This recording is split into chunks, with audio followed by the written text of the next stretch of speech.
Hey guys, so I have 5 measly minutes, but I just wanted to come on really quick and I wanted to share my thoughts. I wanted to talk about why I think our desire for collective consciousness and our desire for consciousness in general has completely died. So what I'm gonna do, I'm gonna name a few factors as to why I think Black people no longer have a desire for consciousness. And we're gonna kind of talk about some of those factors in 5 short minutes, okay? So the first thing, I think this is largely due to the change in generations, right? Unfortunately, television and entertainment has always been a proposition to nullify the pain and the sorrow of those who are disenfranchised, right? We want to be coddled in the pain and suffering because being poor, there is suffering, right? So if you can nullify that and you don't have to make any solutions, but you can just give people a false sense of hope by propping up certain leaders who have had completely different opportunities, right? And when we talk about these opportunities, we're more so talking about athletes. I talk a little bit about athletes, and when we talk about those who are of a different socioeconomic class, because I think athletes have just entirely too much reign, and they've always kind of had a lot of reign within the Black community. And so this isn't to be hypocritical, right? I think athletes are cool. I don't think this is a personal vendetta against athletes per se, but I do think that it is important to acknowledge how they've lost the plot, right? At one point, our camaraderie around Black athletes was due to them representing Black progress, them representing what it was to be victorious, right? But today, our athletes more so just parade around, and oftentimes there is no sense of advocacy for the Black community, right? There's a lot of silence. Now, we can talk about Colin Kaepernick, which brings me to my second point, right? Because we understand that this is not all. But this brings me to my second point about Colin Kaepernick. Like I said, I'm going to try to do this in 5 minutes. So with Colin, what we've seen, and I think this is another reason why we're losing our desire for collective consciousness, Colin Kaepernick was the epitome of what happens when a Black person speaks out, right? It was the symbolism that you're not going to be able to do whatever you want within white supremacy, period, right? Colin lost his entire, he lost everything. He lost his entire career. And as much as we were like, oh, like people were standing up and all these different things, there really was no recourse for his disenfranchisement. And this brings me to my other point. When I see Black males even coming into these spaces to have this collective consciousness, we do still kind of lose the plot of it.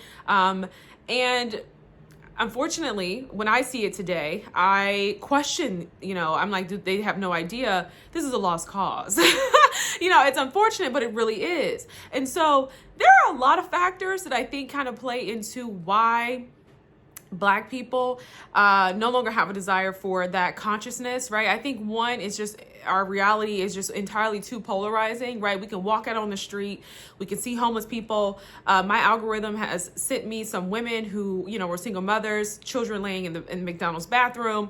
We can see the disenfranchisement. We can clearly see gentrification. We can clearly see the economic disparities within our social integration when it comes to TikTok, right? We can clearly see the wealth disparities between our white content creators versus Black content creators, and even those who are content creators who are not necessarily of a certain, they're not wealthy, right? But we can clearly see that there's some disenfranchisement, right? And that's on every level. I mean, let's take, for example, single mothers, right? There's a lot there. I talk about this a lot, but a lot of times, I do think that Black women and just people being more privy to their experiences, I think this is probably one of the benefits of social media. People are recognizing that, hey, Black women are women, and they're doing it, and it's more of a positive spin on single motherhood. But I do think for the longest of time, Black women have been categorized as seen as making bad choices, and they've been negatively stereotyped, whereas white women have been seen as poor victims, right?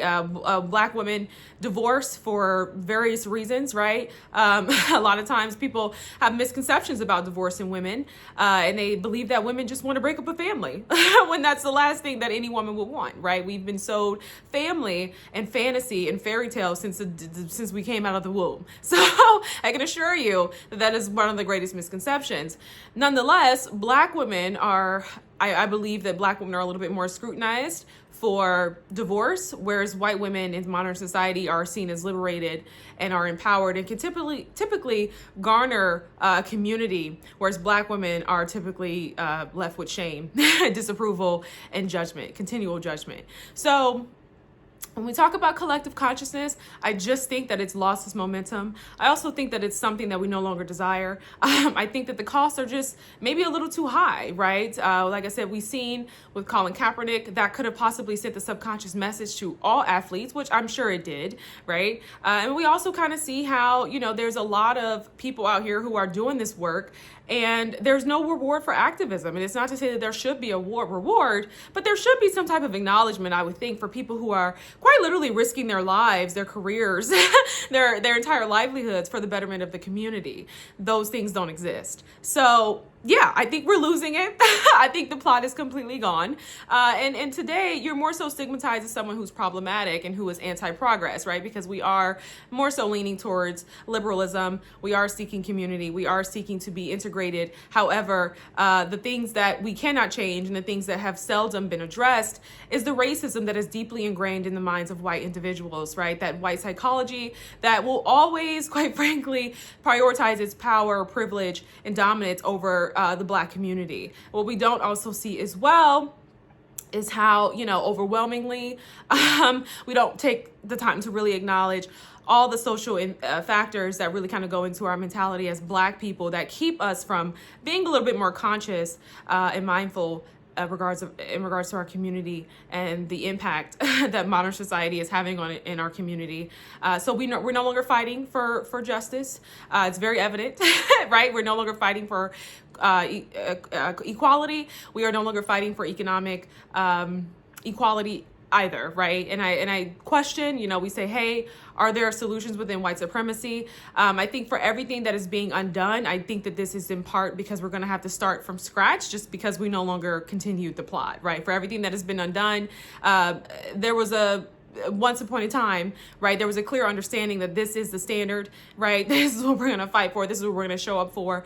But we're losing that momentum, right? And so I do believe with our beliefs so deeply rooted in America's promises, we've lost the plot. We've lost the understanding that we've always had to fight for our place to be here. So let me know what you guys think in the comments. This was a very quick video. I tried to do this in under 5 minutes. I'm a little bit over. But I hope you guys have a great day. Thanks. I hope the audio works on this as well. A little bit better than the previous videos. And this was fun. Peace.